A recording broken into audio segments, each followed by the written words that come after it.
Hey guys, how's it going? Connor here today at etrailer.com. We're going to be taking a look at the CURT Spectrum Trailer Brake Controller here for our 2020 Hyundai Palisade. So our CURT Spectrum Brake Controller here, it's going to be an excellent option for our vehicle. The main reason I feel this is because it's going to have a super clean installation. As we can see here, the only thing we're going to have mounted on our dash is the actual control knob, which we have these nice illuminating lights that you can change the colors in the settings. So it's going to offer a very clean factory-like finish, if you will. We've actually went ahead and mounted it here on our fuse panel cover. And the reason for this is if we do decide to remove the brake controller, we could replace this panel and have a complete factory interior and dash. We don't have to worry about any remaining holes in our dash here. So the Spectrum here is known as a proportional brake controller, and essentially what this means is it's going to activate the brakes on our trailer in relation to the braking in our tow vehicle. So that's going to give us the best stopping power for our trailer, and we're not going to have a disconnect between the trailer and tow vehicle when we are braking with our trailer. So in regards to installation, this is definitely going to be something you can install at home by yourself.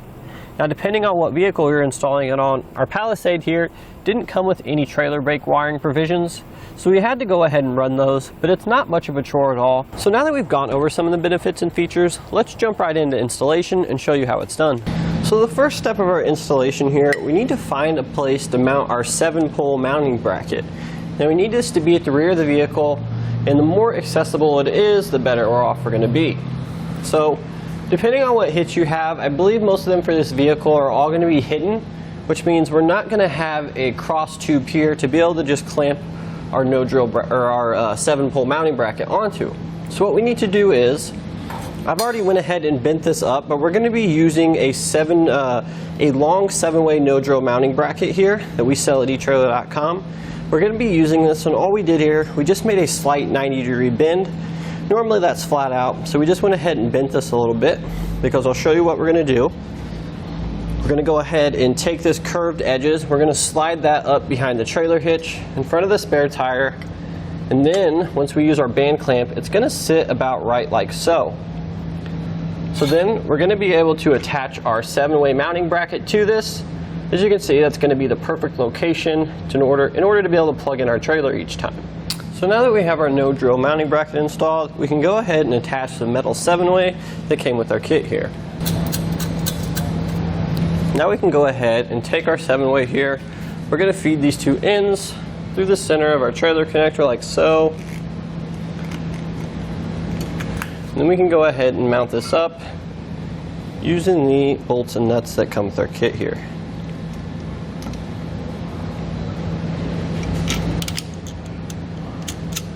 So now we can take our 4-way here, just go ahead and slide it in from the grooves in the connector for the little slot we have in our 7-way.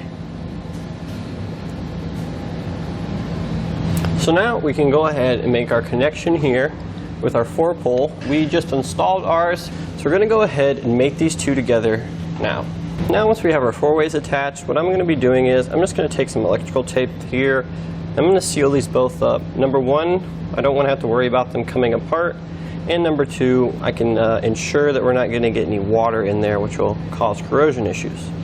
So now we're going to take our white ground wire here from our 7-way. We're going to go ahead and find a good place to ground this. Now due to where we've mounted our trailer connector, we're just barely going to be able to reach this edge of this metal here. So that's where we're going to connect it.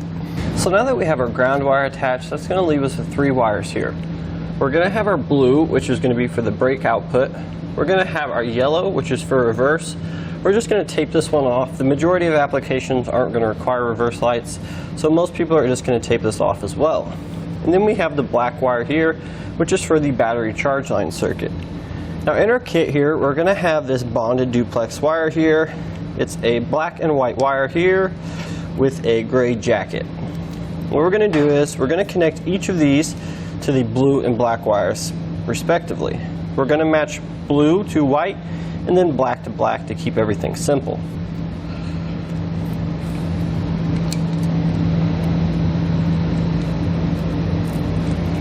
Now that we have all of our connections made, what we're going to do next is we're going to go ahead and use some electrical tape. We're going to tape up all these connections. We're also going to use some zip ties to secure it to some existing wiring harnesses up there. That way we don't have to worry about it dragging the road. So now that we have all of our wires secure, we're going to go ahead and take our duplex wire here. We're going to run this up to the front of the vehicle. So we're going to go ahead and do that now. But the route we need to take is we need to make sure that we're free of any of the exhaust or any of the suspension here. So now that we have the duplex wire ran, we can go ahead and show you the path we took. We just came straight back from the trailer connector, tied it to some existing wiring harnesses here. The bracket here, we used a zip tie. Now we came up and over this rear subframe here, and you should see the duplex wire exit here behind the gas tank. And then the rest of the installation and the rest of the routing is real simple, because we just followed the brake lines up to the front of the vehicle. We did have to use remove a couple 10mm bolts here so we can bring this down and reveal our brake lines. But as we said, the rest of it's pretty smooth sailing because we're just tying it to the brake lines. As you can see here, we have the end of our wire here, which is where we're going to leave it. The white wire needs to go up inside the vehicle, and our black wire needs to go into the engine bay to the battery. So what we did is we just went ahead and split some of that sheeting off the wire. We can split them up. If we lower this panel a bit here, we're going to have a grommet directly above here. So what we did is we just went ahead and made a slit with a razor blade in that grommet, and then we fed our white wire once we separated it up through that grommet and into the vehicle. We had to remove a couple panels and pull the floor up a little bit, but it wasn't too hard to get our white wire out here.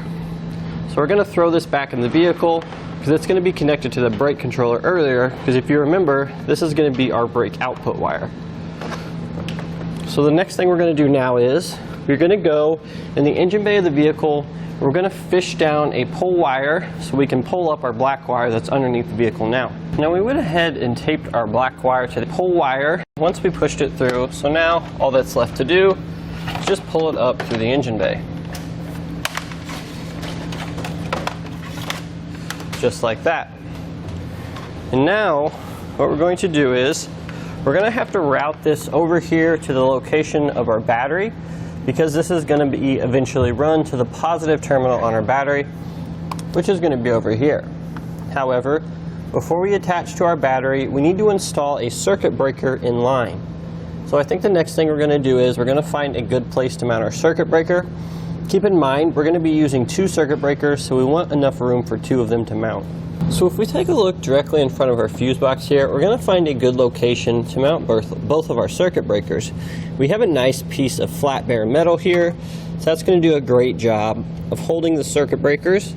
We have a 40 amp one, which is going to go to the trailer battery charge line, and then as we stated, we're going to have to install another one, either a 20 or a 30 amp that goes to the brake controller.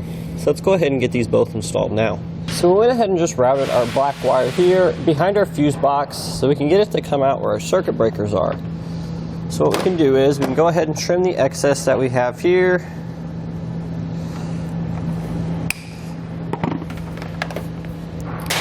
Now what we can do is we can go ahead and attach one of our ring terminals to the end of our wire here. And then that's going to go to the silver post on our circuit breaker. The copper post will then go to the battery.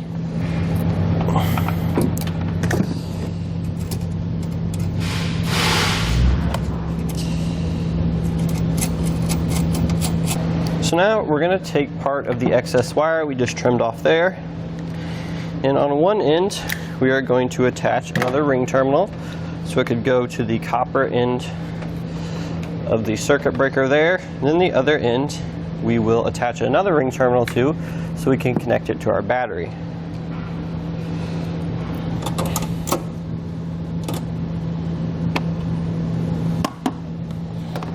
Now we can go ahead and find a path to route this to the battery. Just going to crimp on a ring terminal here, and there's a 10mm nut on top of the battery that we can remove to attach our ring terminal here. Keep in mind, in order to reclose this cover here, we may need to cut a small notch out here for our wire. But we're not going to do that yet because we still have another power wire to run from the battery inside the vehicle to the brake controller. So now that we have the connection made here for our battery charge line, we're going to go ahead and connect the brake controller power. We're going to start on the battery side with the copper terminal here. So I'm just going to take some extra wire that we have, And the same process we've been doing this far, just crimping on a ring terminal. We're going to route that over like so and connect it to the positive post on the battery, just like we did for the other one. So now we're going to take, again, we have some extra black wire left over from our strand here. We're going to attach the auxiliary side here of the circuit breaker that goes to our brake controller. So this one's actually going to go inside the cab.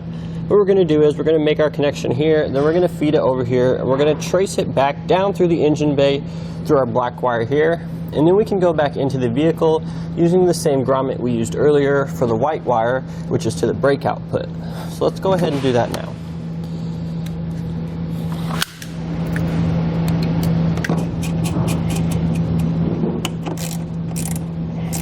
We have our black wire here, which is going to be the power wire for our brake controller. We have the white wire here, which is going to be the brake output for our brake controller. Now we can go ahead and make our connections. For our CURT pigtail harness, we only have 4 wires here. They're all going to be labeled for you. The white is going to be for the ground. The red is going to be for our stoplight switch connection. The black is obviously for power. And then the blue is for our brake controller. But now that we have all of our wires set up, we can go ahead and begin to make our connections. So I am going to feed the wires down through the fuse panel cover here, because that's where I think we're going to be mounting our controller. So I'm going to go ahead and make these connections now. The white wire, I know that's coming from the back of the vehicle, that is going to be for the brake output. So that's going to go to the blue wire we have here. Then we have our other white wire here. We actually just ran that to a ground inside the vehicle, so this is going to be our actual ground. It's going to go to the white wire on our harness.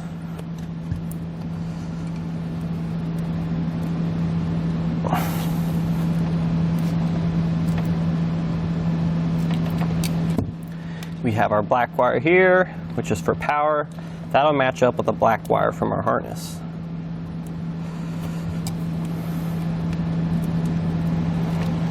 And then the last one we need to obtain is the stoplight switch circuit, which is going to tell the brake controller when we're pressing the brakes. So it's going to be a little bit hard to get to. You're definitely not going to be able to see it, but up underneath, if we just follow the brake arm, we're going to see the bundle of wires, a connector that comes from the brake pedal. There's going to be about 6 wires in there. We're going to be looking for the green wire with the black stripe. That is going to be the cold side of the brake pedal. So what we want to do is we want to take some extra loose wire here. We're just using blue, and we're going to attach our quick splice connector here. One end of the wire slides up there, then the other end of the wire is going to wrap around that green wire with the black stripe. That way we can get our stoplight switch signal. Now finally we have our red wire for the stoplight switch. That's going to go to the blue wire that we've run earlier. So once we have our pigtail installed, the next thing we're going to do is we need to find a suitable place to mount our control knob. Now I have a great idea here for this vehicle. What we're going to do is we're actually going to remove the lid to our fuse panel cover. Because the reason we're going to do it on the fuse panel cover is if you ever did decide to remove the brake controller, we don't have to worry about having a hole in our dash. So you could easily just replace this piece here and be completely back to factory. So in order to install this, we're going to want to line up our little dial holder here. We're going to center that in the panel, and then we are going to make 2 marks here that we're then going to drill out.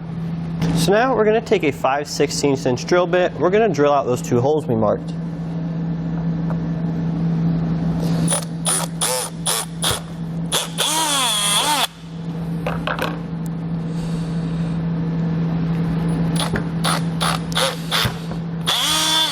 So now we're going to take our well nut here, we're going to press that in through the back, and we can take our screw and tighten that down to secure it in place.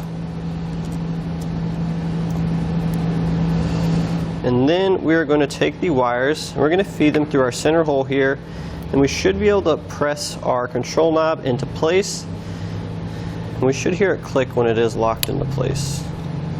And now that we have our control knob mounted, we can go ahead, we want to be careful for this next step, but we can go ahead and attach the wires into our connector here using the instructions as our diagram.